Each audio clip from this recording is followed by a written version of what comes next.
Welcome to Enduring Training for Directly Observed Therapy Workers. This is Lesson 10, Field Safety. The learning objective for this lesson is to list strategies for field safety while conducting a field visit. Why include a field safety lesson in a DOT training? Because most of the work we do is in an unpredictable, unconventional setting. We encounter hazards every day in our line of work. Your safety is important to the work that you do. It is important to plan your field activities prior to leaving the office. Be aware of potential environmental hazards, potential mental health issues, and plan for strategies to manage potential conflicts.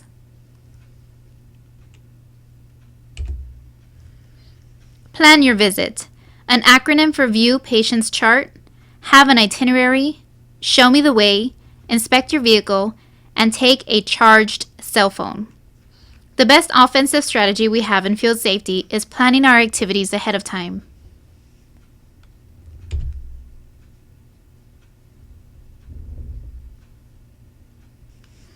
An itinerary should include the name, address, and reason for the visit. Expected duration and an agreed upon check-in time if determined to be necessary. Consider the time you schedule your visit.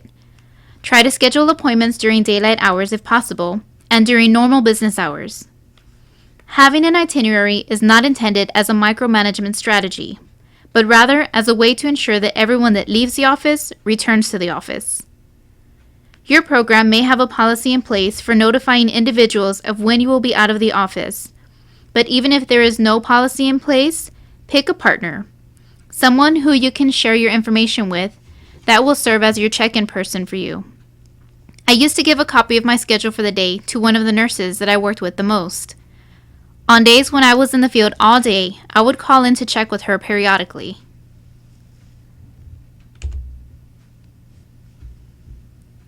Be sure that you know where you're going before you go there. If you have a GPS system, be sure that you enter the address before you drive off. Ask the patient to provide you with directions. They can provide you with specific landmarks to look for. Google Maps is awesome. Really, Google everything is fantastic. But Google Maps allows you to see the address and take a virtual tour up and down the street. If you ever find yourself lost, pull over to review your map. Do not attempt to review or update your map while you are driving.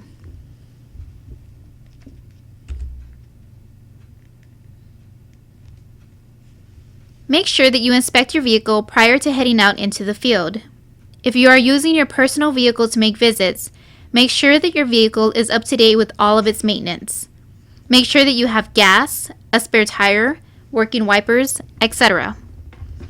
If you use a city, state, or program vehicle, do not assume that an inspection was done for you.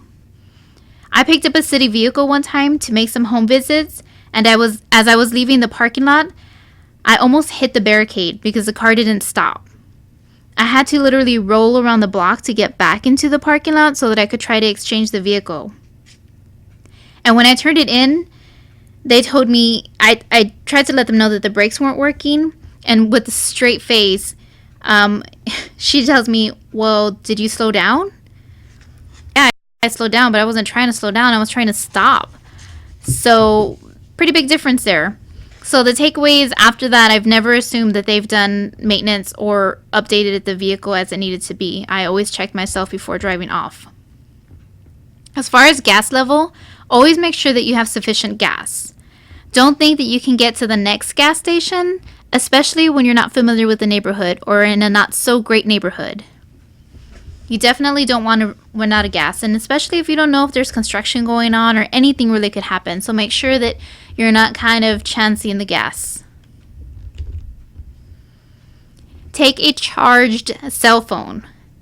I think for the most part, we all pretty much are attached at the hip to our cell phones, but it doesn't do us any good if it's dead.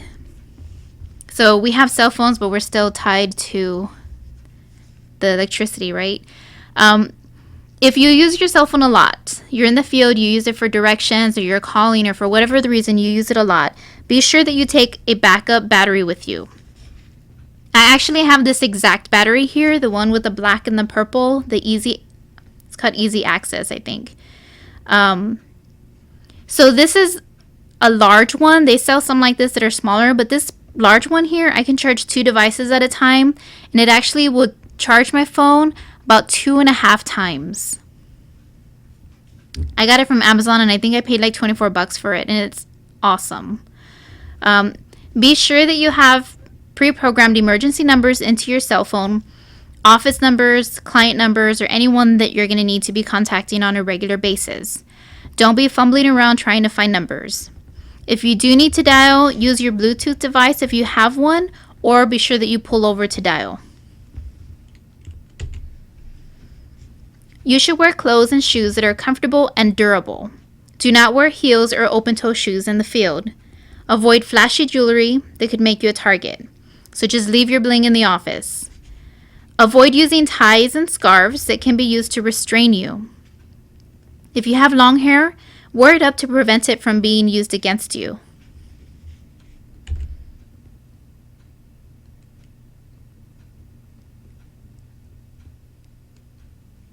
Things to keep in mind. Take only what is essential to visit that client. Limit your valuables. Limit the money you have on you. Secure all credit cards, wallets, purses, and personal belongings in your trunk, but do this before you leave the office.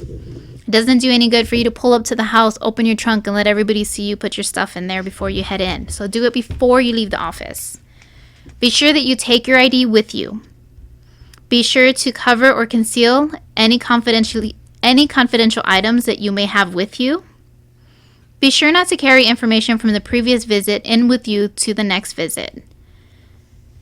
If you have to have your belongings on you, invest in a discreet travel pouch, which it's pictured here. It's kind of like a fanny pack, but it's a little slimmer, and I think it's a little cooler. But, fanny packs are kind of coming back. So just kind of plan for this. Don't carry a lot of stuff with you. Things in our environment pose a risk, like dogs, extreme weather, gangs, and rough terrain.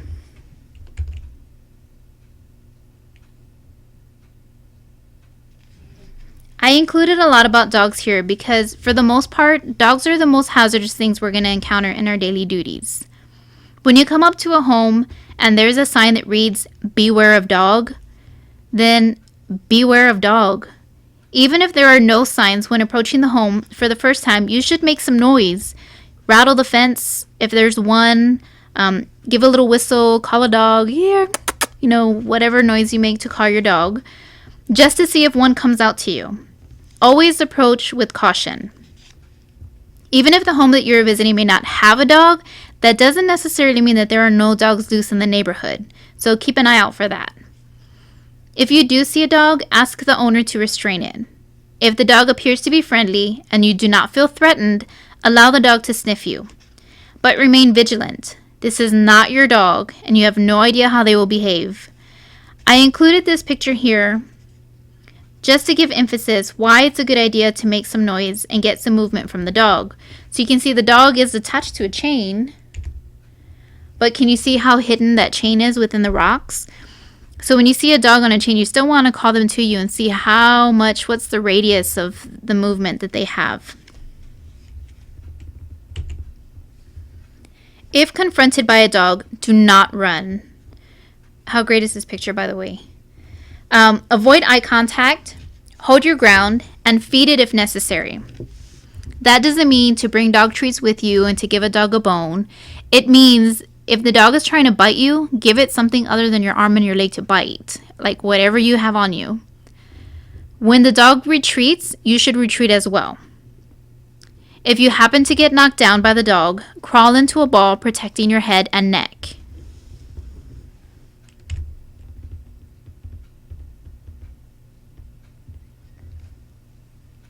While some dogs are more prone to aggressive behavior, like this guy, all dogs can bite. I think you have a higher chance of being bit by the dog on the right than you do by the dog on the left. However, the dog on the left can definitely do more damage than the one on the right.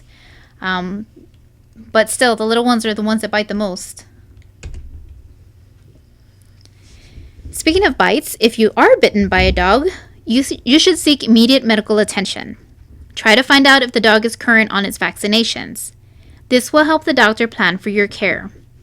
Be sure to report all aggressive loose dogs or incidents of actual bites to your supervisor.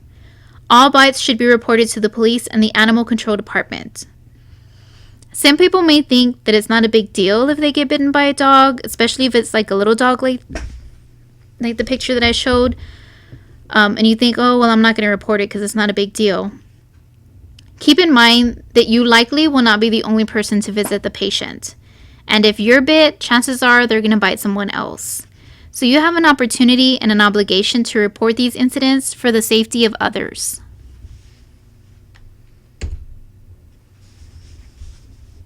Things to consider depending on the environment you are entering.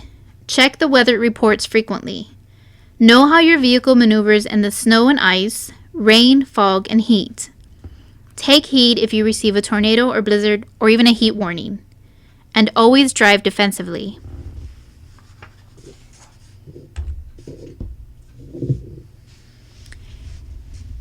So to anyone who is not from a hot area, this is just extra information.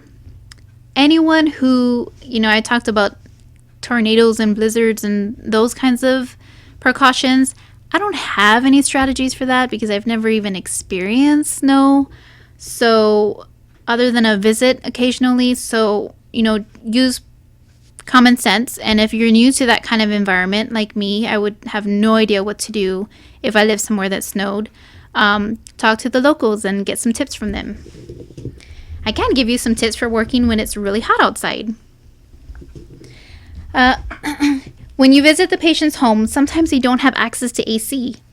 Sometimes it's so hot that by the time you drive from one patient's house to the next, the AC in your car hasn't had time to cool down. Then you get down and you get in the patient's home and they don't have AC either. In high temperatures, be sure that you're drinking plenty of fluids.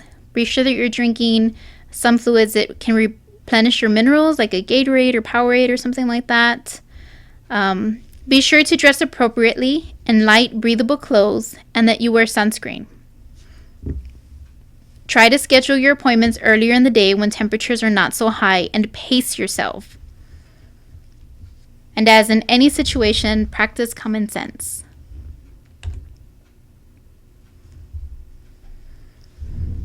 Be aware of high crime areas. Be aware of gangs in the area. Are there colors or symbols that you should avoid in certain neighborhoods? This is another reason to have an extra change of clothes. You may have to change. Build relationships with law enforcement gang unit. They can educate you on high crime, high gang areas. They can even provide you with a drive-by if requested. Just let them know who you are and what you will be doing, and they'll send someone to patrol the area during your visit. Jails are also a good source of information, so if you work with anyone in corrections, they can also provide you with information to keep you safe in the streets.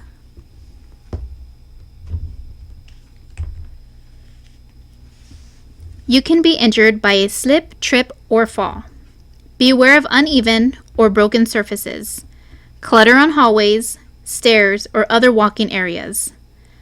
Beware of covered or broken ramps and poor lighting. Floors may also be slippery when wet, so be careful where you step. Be aware of your surroundings. Look at the houses near you. Are there groups of people just hanging around in the middle of the day? What are they doing? Be sure to make eye contact with them. Let them know that you are aware of their presence. Be sure to look down apartment hallways and near stairwells.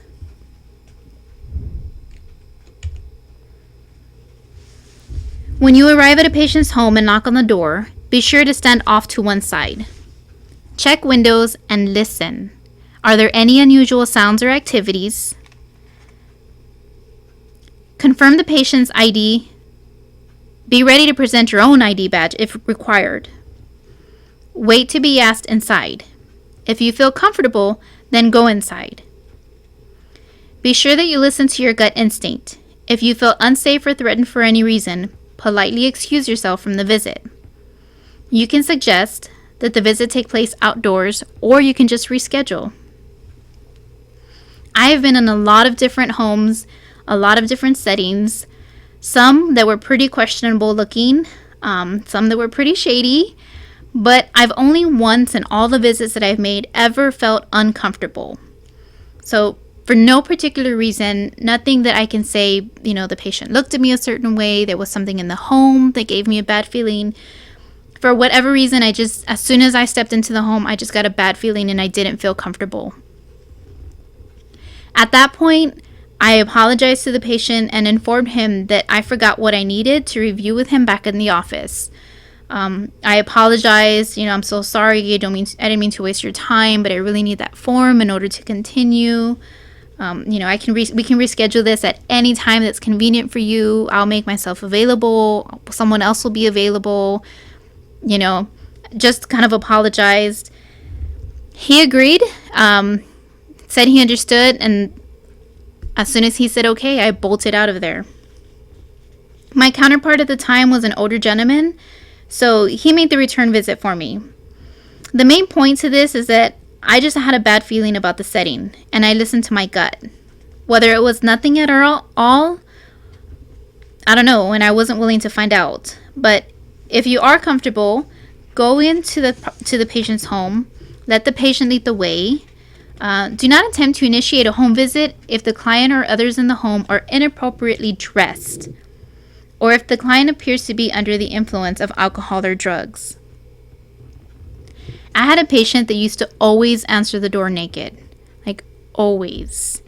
He was in his late 70s and early 80s, and I used to call him Tío Montes, and that wasn't his name, so, I don't even remember what his name was. That's just what I called him because he reminded me of somebody. So every time I went to visit him, I had, knocked on the door, and he would always yell like, "What? Yes." And I would just let him know, "Tío Montes, it's me. Please put your clothes on before you come to the door." And he did. And he took his medicine, for the most part, without any issues. He was pretty interesting. But, again, don't go into the house with someone who's not dressed. Do not remain at any location where illegal activities are occurring. If you are going into a home that you know has an illegal business, ask them not to conduct business in your presence and to store any merchandise outside of your view. I have worked with a few entrepreneurs and have never had any issues with them doing what I asked. I wasn't rude and I wasn't judgmental or offended by any of it. I was just really matter of fact about it. Please don't have that out when I'm here.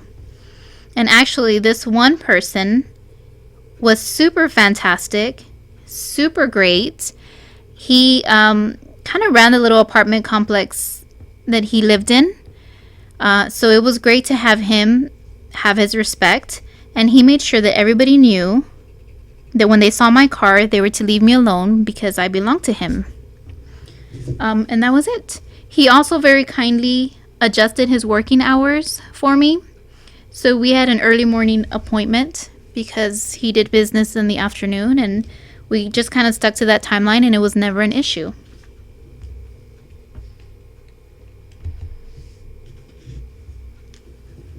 When entering the patient's home, be aware of the exits and try to keep yourself between the client and the door. Sit near an exit or facing the hallways so you can view halls and bedrooms. Look before you sit down. Try to sit on hard chairs as opposed to cushioned chairs. Take in only what you need. Again, be respectful. Avoid reacting to untidiness. Avoid reacting to the surroundings. And definitely avoid any unpleasant odors. I actually heard someone recently say that when they visited a patient's home who they knew had an unpleasant odor, they would actually put a little bit of Vicks in their nose to help kind of cover the smell a little bit. I thought that was a pretty good idea.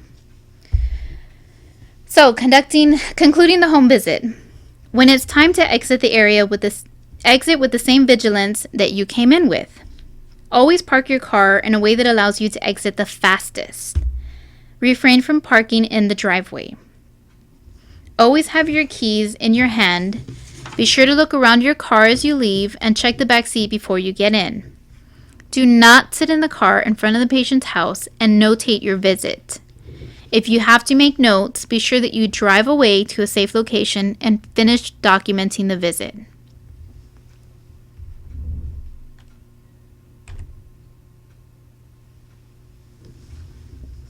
How do I know if the patient is infectious? Ask the case manager. Many TB patients are contagious initially, but will not be infectious after taking medications for about 2 weeks. Be sure to be fit tested annually to ensure that you are using a mask that's properly fit for your face to provide a good seal. Put your N95 mask on immediately upon entering the home. Better yet, if weather's permitting, sit outside to conduct the visit. If you're staying a while, open and sit near a window. Bring surgical masks with you to hand to the patient.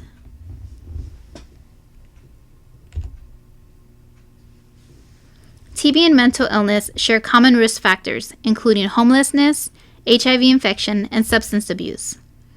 A TB diagnosis may have an impact on the physical, social, and mental well-being of patients.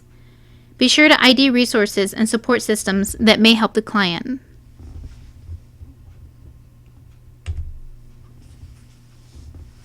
Refugees are prone to developing PTSD due to trauma experienced pre- and post-arrival to the U.S., or trauma associated with war, torture, rape, mass violence, and severe poverty. Children are also at high risk for PTSD. Refugees, unlike immigrants, do not choose to leave their country of origin. They're forced out. Once refugees have relocated to the U.S., they experience social isolation, feeling lack of control over their life, and they have a lower social status sometimes.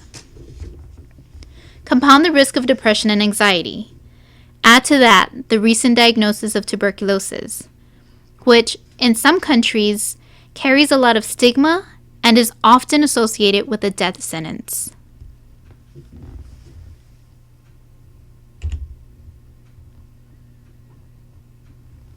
Substance use and abuse are barriers to care. Typically, this population is associated with more transient behavior, making it challenging to find them.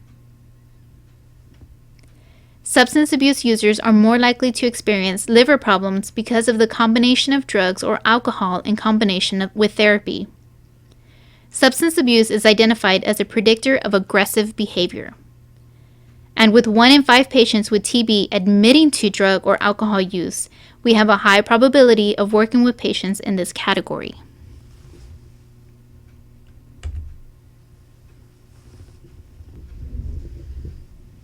Some signs of drugs in a home are more obvious than others. If you feel that things are not right, you should leave immediately. Familiarize yourself on your agency's procedure for dealing with persons under the influence. Be alert and recognize potential hazards. Know when to get help, leave, or reschedule the visit. The severity of the drug use is unknown. We don't know what they're on, how much they've had, and how long they've been on it. Drug use is associated with some known side effects, but different people react differently, and their behavior may still be erratic.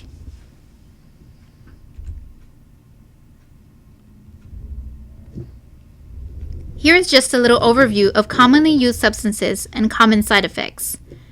Looking at alcohol, for example, you'll see that one of the behaviors is giddiness, which may be the case for some, but I'm sure we all know that sad drunk, or the angry drunk, or the drunk that loves everybody, or is all philosophical. So I point that out for 2 reasons. For one, to emphasize that different people react to substances differently. And 2, to point out that this table is just a tip of the iceberg. It's just an overview and it's not all-inclusive.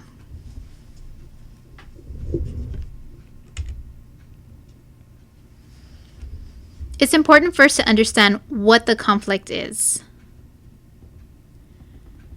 Then work on how to manage it in any given situation.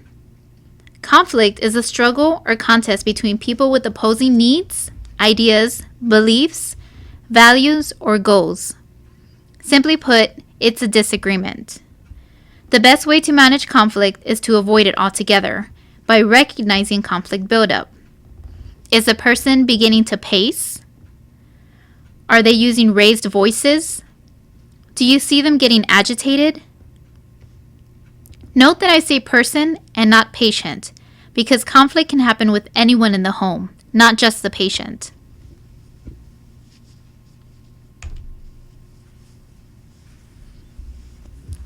Remain calm. Back off physically and psychologically. Use a calm voice when speaking and do not say, just calm down. Telling someone who is upset to calm down has the opposite effect. Acknowledge the situation and feelings of others. Show a connection to a common concern by referencing the goal of their good health. You can say, it sounds like you're feeling frustrated with the DOT process. I can appreciate how hard this must be for you, but it really is important that we monitor you through treatment to ensure that the medications are killing the TB bug without causing any additional harm. I'm here to make sure that that happens and to see that you be cured. Remember to be patient. It seems like the person is calming down, but it takes a person around 30 to 40 minutes to calm down from an angry physiological place.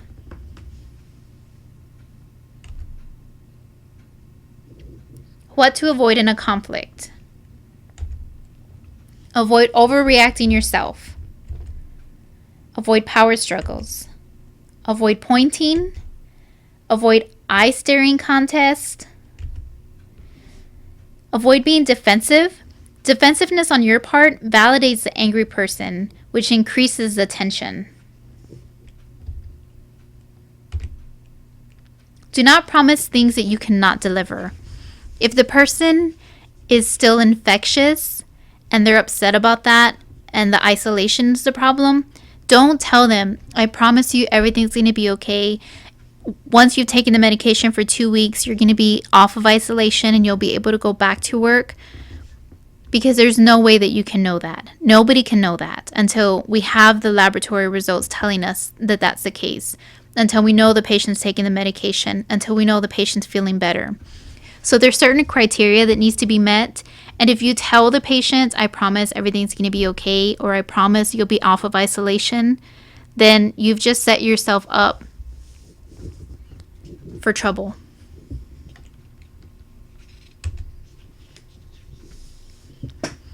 Assume that every home has a weapon of some kind and that every client can have access to that weapon. Be on the lookout for weapons as you enter. Guns are typically kept in the bedroom and knives are typically kept in the kitchen, but just be aware of that. Be ready to leave or ask for help if you feel the situation is out of control. Be sure to report any incident and take every threat seriously.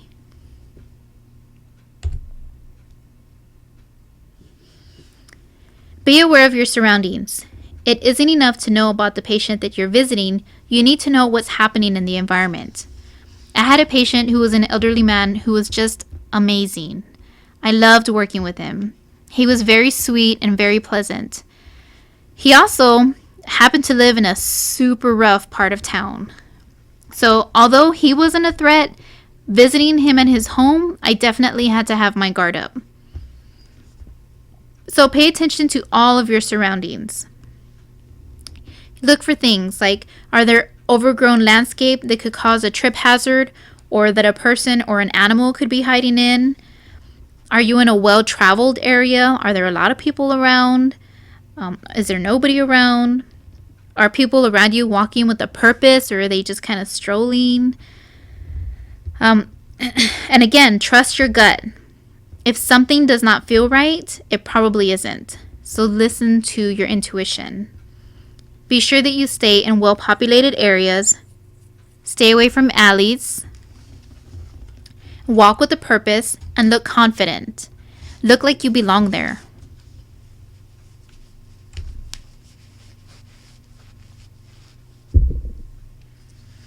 If you think you're being followed, change your path.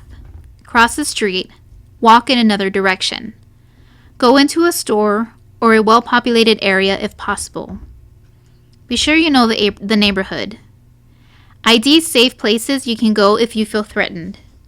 Have your keys in your hand while approaching your car. Check the area around your car as you approach. A DOT worker told me once she used one of those life alert necklaces. I'm sure you've seen the commercials. It's always that the elderly woman that falls down in the kitchen or off her chair and she's yelling, "Help, I've fallen and I can't get up." So you know the one. Anyway, she wore it to a patient's home that had been a problem. And she told the guy that it was an emergency call button for the police. So that if she were ever in trouble, she would just press it and that they would know that she was in trouble and know where she was at. Which that totally was not the case. It actually didn't even work. It was just that it was kind of just an empty container. Not an empty container. It was an empty, it was just a false thing. So the patient believed her.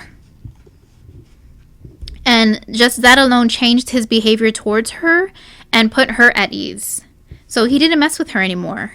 So she didn't use this with everybody. And I stress that because, I don't suggest that you go around lying to the patients because that can create a problem. But this was a special setting. It was a special situation where this, particular person felt threatened. And this patient had TB disease. And she was the only one in the program that could provide DOT. It was one of those small programs, like the kind where one person literally does everything. And, she thought she would try one more thing. She was going to try one more time before reaching out to the state program for assistance. And it worked for her. This patient completed treatment.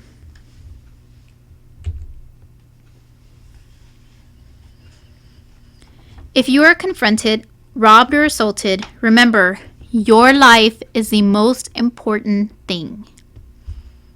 Don't do anything to provoke the suspect. Do everything you can to make them happy so that they'll leave you alone. If someone tries to harm you, sexually assault you, or take you, be sure that you make a scene. Make lots of noise. Kick, scream, fight back any way that you can. If it's property that they want, give it to them. Fight for your life, not your property. And call 911 and follow your program's procedure for reporting these incidents.